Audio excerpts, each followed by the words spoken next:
Hello students, welcome in Raghu physics tutorial. Last lecture में हमने ledgers के बारे में स्टडी किया था कि what is lasers and stimulated and spontaneous emission के बारे में स्टडी किया था। आज के लेक्चर में हम लेजर की प्रॉपर्टी के बारे में स्टडी करने वाले हैं कि किसी भी लेजर की प्रॉपर्टी क्या होती है। किसी भी लेजर की then the first one is directionality, कि कोई भी लेजर बीम होती है वो एक डायरेक्शन के अनुरूप ट्रेवल करती है, जिसकी वजह से उसकी एक लार्ज नंबर ऑफ एप्लीकेशंस होती है। सो हमें पता है कि कोई भी ऑर्डिनरी सोर्स हुआ, लाइट इन बल्ब, जो इमिट करता है लाइट इन ऑल डायरेक्शन, तो हमें किसी भी एक्सपेरिमेंट को करने के लिए हमें एक नैरो बीम की आवश्यकता होती है। तो इसके लिए हम क्या करते हैं, उसके सामने एक स्लिट लगाते हैं, जिसकी वजह से हमें फाइन बीम ऑब्टेन होती है। तो इस बल्ब के लिए, ऑर्डिनरी बल्ब के लिए, ये रेडिएशन का डाइवर्जेंस बहुत ही लार्ज है। डाइवर्जेंस लार्ज मींस ये लार्ज एरिया के अंदर स्प्रेड हुई है, अपने पाथ से डेविएट हुई। तो डाइवर्जेंस इस ऑर्डिनरी बल्ब की हमारे पास लार्ज है। बट जैसे ही हम एक बीम लगाते हैं, यूज करते हैं, तो एक फाइन बीम के अंदर हमारे पास ऑब्टेन होती है, जिसकी डाइवर्जेंस स्मॉल होती है। तो जो लेजर बीम थी वो एक ही डायरेक्शन के अंदर हमें पता है कि ट्रेवल करती है। तो जो एक ही डायरेक्शन के अंदर ट्रेवल करने की वजह से उसकी जो डाइवर्जेंस थी, किसी भी लेजर बीम की जो डाइवर्जेंस है वो बहुत ही स्मॉल होती है, अबाउट 10⁻³ रेडियन। उस लेजर बीम स्मॉल डाइवर्जेंस होने की वजह से उसकी जो डायरेक्शनलिटी है वो हमारे पास क्या होती है, largest. This is an important property of laser beam, that is all about direction. The second one important property of laser is monochromaticity.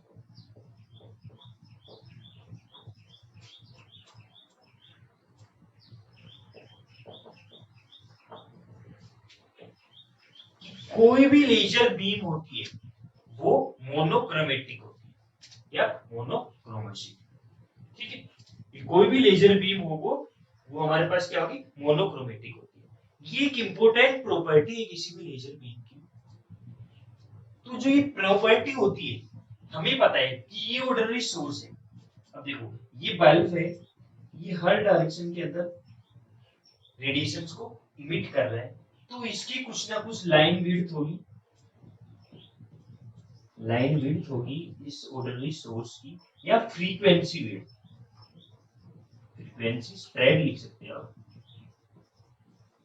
तो जो इस ऑर्डिनरी बल्ब के लिए जो फ्रीक्वेंसी स्प्रेड आई, जो अप्रोक्सीमेट आई हमारे पास, डेल्टा म्यू से नोट करते हैं, वो 10⁻10 हर्ट्ज की अप्रोक्सीमेट होती है। लेकिन हमें पता है कि कोई भी लेजर बीम होती है वो हाईली डायरेक्शनल होती है, तो उसके अंदर लाइन विड्थ स्मॉल होगी in comparison to this ordinary bulb. वो अप्रोक्सीमेट हमारे पास नियरली इक्वल टू 500 हर्ट्ज की अप्रोक्सीमेट होती है किसी भी लेजर बीम के, ठीक है। तो हम मोनोक्रोमेटिसिटी को, मोनोक्रोमेटिक कोई भी लेजर बीम है उसको इन्वेस्टिगेट करने के लिए एक फैक्टर इंट्रोड्यूस करते हैं, जिसे डिनोटेट करते हैं by Q, that is mu upon delta. This is known as quality factor.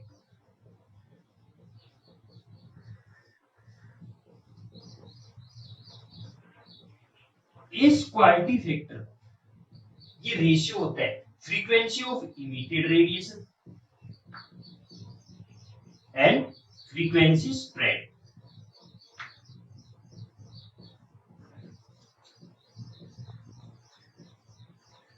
इसे हम क्या कहते हैं, quality factor.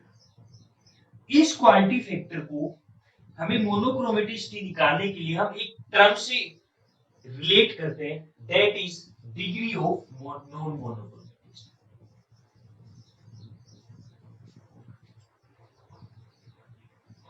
Non monochromaticity monochromaticity, ठीक है। तो जो ये क्वालिटी फैक्टर था ये डिग्री ऑफ नॉन मोनोक्रोमेटिसिटी के इनवर्सली प्रोपोर्शनल था, जो क्वालिटी फैक्टर था। तो मींस जो नॉन मोनोक्रोमेटिसिटी थी, नॉन मोनोक्रोमेटिसिटी थी वो क्या होगी, डेल्टा म्यू अपॉन म्यू। अब हमें पता है कि कोई भी रेडिएशन कितनी, मोनोक्रोमेटिसिटी प्लस नॉन मोनोक्रोमेटिसिटी की वैल्यू क्या होती है, 1। Degree of monochromaticity plus degree of non monochromaticity is equal to 1। Total कितनी है। अब हमें फाइंड क्या करनी है, मोनोक्रोमेटिसिटी। अगर हमें नॉन मोनोक्रोमेटिसिटी की वैल्यू पता है देन हम डिग्री ऑफ मोनोक्रोमेटिसिटी निकाल सकते हैं। और degree of non monochromaticity is related to quality factor. अगर डिग्री ऑफ नॉन मोनोक्रोमेटिसिटी की वैल्यू स्मॉल होगी तो मोनोक्रोमेटिसिटी की वैल्यू क्या होगी, 1 माइनस नॉन मोनोक्रोमेटिसिटी। मींस ये वैल्यू स्मॉल होगी तो हमारे पास मोनोक्रोमेटिसिटी की वैल्यू हाईएस्ट होगी, क्लियर। तो जो ये नॉन मोनोक्रोमेटिक स्मॉल कब होगी, जब ये फैक्टर हमारे पास क्या होगा, स्मॉल होगा। अगर हमारे पास डेल्टा म्यू, अगर कोई भी रेडिएशन है तो म्यू तो जीरो हो ही नहीं सकता, कि किसी ना किसी रेडिएशन की कोई ना कोई तो फ्रीक्वेंसी होगी अगर रेडिएशन है तो। ऐसे ही डेल्टा म्यू है, डेल्टा म्यू अगर ये वैल्यू जीरो हो जाए तो हमारे पास डिग्री ऑफ नॉन मोनोक्रोमेटिसिटी की वैल्यू जीरो हो जाएगी और मोनोक्रोमेटिसिटी की वैल्यू हमारे पास क्या हो जाएगी, 1। मींस की जो रेडिएशन है वो हाईली मोनोक्रोमेटिक है कि प्योरली मोनोक्रोमेटिक। लेकिन ऐसा पॉसिबल नहीं है, क्योंकि कोई भी रेडिएशन होती है तो कुछ ना कुछ उसकी फ्रीक्वेंसी स्प्रेड होती है। तो ये degree of non delta mu is not equal to 0, कि ये पॉसिबल नहीं है कि अकॉर्डिंग टू आइंस्टीन थ्योरी से कि कोई भी रेडिएशन होती है कुछ ना कुछ रेडिएशन के अंदर वो कुछ ना कुछ फ्रीक्वेंसी के अंदर स्प्रेड करती है, तो उसकी कुछ ना कुछ लाइट वेव होती है। तो हमारे पास क्या होगा, नॉन मोनोक्रोमेटिसिटी की value delta mu upon mu, ठीक है। तो अब क्या करेंगे, इसको हम स्टडी करने के लिए लेजर के लिए और किसी भी ऑर्डिनरी सोर्स के लिए देखेंगे कि उसकी नॉन मोनोक्रोमेटिसिटी और मोनोक्रोमेटिसिटी की वैल्यू क्या होती है, ठीक है। तो जो नॉन मोनो, अब हमारे पास क्या है, फॉर बल्ब के लिए ordinary source,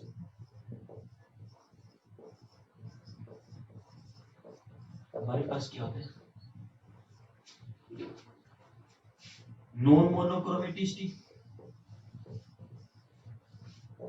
that is equal to delta mu.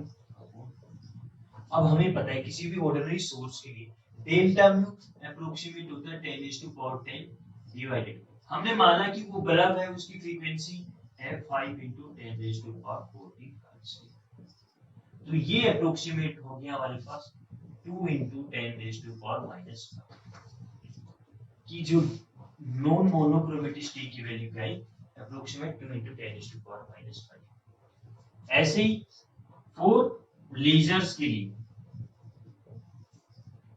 हमारे पास क्या होता है, delta mu upon mu, that is delta mu क्या होता है, लेजर्स के लिए डेल्टा म्यू फ्रीक्वेंसी स्प्रेड की value 500 divided by 5 × 10⁻40, that is approximately 10⁻⁻12 hertz. Means जो नॉन मोनोक्रोमेटिसिटी की वैल्यू थी वो किसके लिए, लेजर्स के लिए बहुत small I.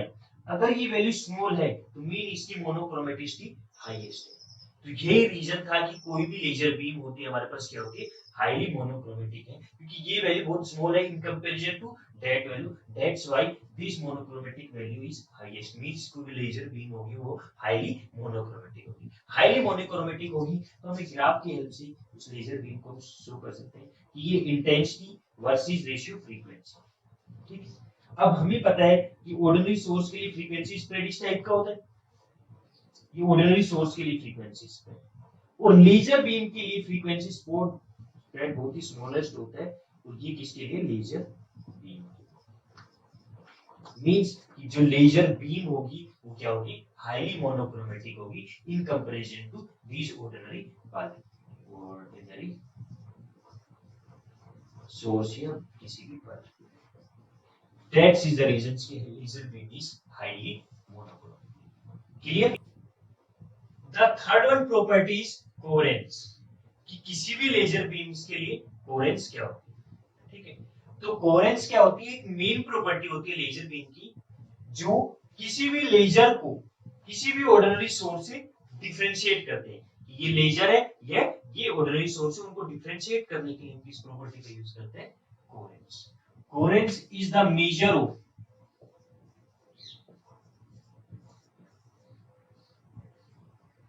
phase correlations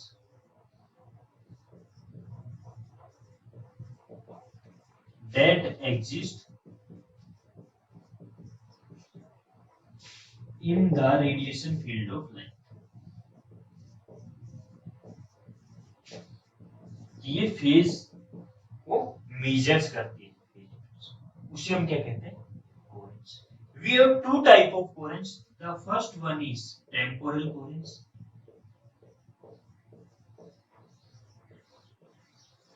and the second one is spatial coherence।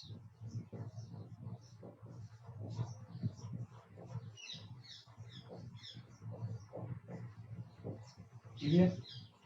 So what is temporal coherence? Now temporal coherence क्या होती है, जिसके अंदर फेज डिफरेंस वो चेंज नहीं करता linearly with time. Means phase difference होते हैं do not change linearly with time. Time is known as temporal coherence. Temporal coherence को हम कैसे देख सकते हैं, देखो कंसीडर करना है 2 point, first point is P, second point is Q, इनके ऊपर हमें फेज रिलेशनशिप फाइंड करनी है। अगर ये दो पॉइंट है P एंड Q, ये जिस डायरेक्शन में लेजर बीम प्रोपोगेट कर रही है उसी डायरेक्शन के होंगे, देन एक फेज रिलेशनशिप एग्जिस्ट करती है between point P and between point Q at time t and t plus delta t, then this type of coherence is known as temporal coherence। अगर एक फेज रिलेशनशिप एग्जिस्ट करती है, अगर wave उसी direction के लोग प्रोपोगेट कर रही है, then this is known as temporal coherence। ऐसे ही अगर एक फेज रिलेशनशिप एग्जिस्ट करती है between point P and point Q, जो कि परपेंडिकुलर है किसके, जो रेडिएशन वेव प्रोपोगेट कर रहे हैं, then this is known as spatial coherence। In spatial coherence, phase difference do not change with distance। इसके अंदर फेज डिफरेंस होता चेंज नहीं होता विद टाइम के साथ, इसके अंदर डिस्टेंस के साथ फेज डिफरेंस चेंज। इसके अंदर पॉइंट P और पॉइंट Q के ऊपर एक डेफिनेट फेज रिलेशनशिप एग्जिस्ट होगी जब ये पॉइंट परपेंडिकुलर हो कहां के, wave propagation. That is known as spatial coherence. Michelson interferometer,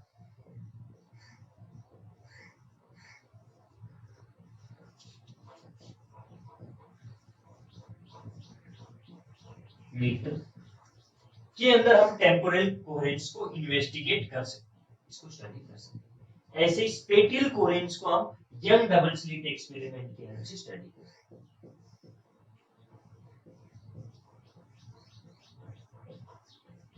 slit experiment के अंदर हम इसको स्पेटियल कोहेरेंस को स्टडी कर सकते हैं।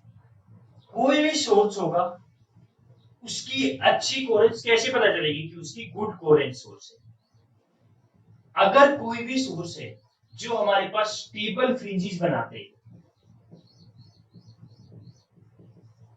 स्टेबल इंटरफेरेंस फ्रिंजेस देता है, that is known as good coherence source. ठीक है, it's all about coherence. The next important property of the laser beam is intensity. What is intensity, how we can define it. तो intensity क्या होती है हमारे पास किसी भी लेजर बीम की, इंटेंसिटी क्या होती है, जो number of radiations, number of energy waves intensity. Intensity क्या होती है हमारे पास, इसको डिनोटेट करते हैं किसी लेजर बीम को आई, कि नंबर ऑफ एनर्जी वेव्स जो पास करती है किसी भी यूनिट एरिया में से per second is known as intensity. तो कंसीडर करिए हमने एक यूनिट एरिया लिया जिसका एरिया है ए, इसके अंदर से जितनी नंबर ऑफ रेडिएशन पासिस करेगी एक सेकंड के अंदर पर यूनिट टाइम के अंदर इज नोन एज इंटेंसिटी। अब हमें पता है कि कोई भी लेजर बीम होती है उसकी डाइवर्जेंस हमारे पास क्या होती है, स्मॉल होती है, होती मिली रेडियन के अंदर 3 रेडियन। तो डाइवर्जेंस स्मॉल है मींस वो डेविएट कम कर रहे हैं, एक ही डायरेक्शन के अंदर ट्रेवल कर रहा है, अपनी एक ही लोकेशन के ऊपर फोकस है, that's why is intensity is large. Intensity या फिर इट्स ब्राइटनेस क्या होगी, large. So a laser beam is highly intense in comparison to an ordinary source. तो कोई भी बल्ब होता है उसके क्या होता है, डेविएशन ज्यादा होती है तो इंटेंसिटी उसकी ब्राइटनेस कम होगी। तो एक 1 वोल्ट का हमारे पास जो लेजर होती है वो हाईली इंटेंस होती है in compare to 100 volt bulb. ठीक है, तो 1 volt lasers highly intense in comparison to 100 volt bulb, जो कि लाइक अलग है। तो इन लेजर्स के अंदर हमारे पास क्या होती है, हाईली बीम होती है, कोई भी बीम लेजर का एग्जांपल ले सकते हैं, इसमें से फाइन बीम। और ये बल्ब क्या होगा हमारे पास, ऑल डायरेक्शन के अंदर इमिट करेगा, that's why a laser beam is highly intense. ये सारी हमारे पास क्या आती, किसी भी लेजर बीम की प्रॉपर्टी। नेक्स्ट लेक्चर में हम आइंस्टीन कोफिशिएंट के बारे में स्टडी करेंगे। Thank you.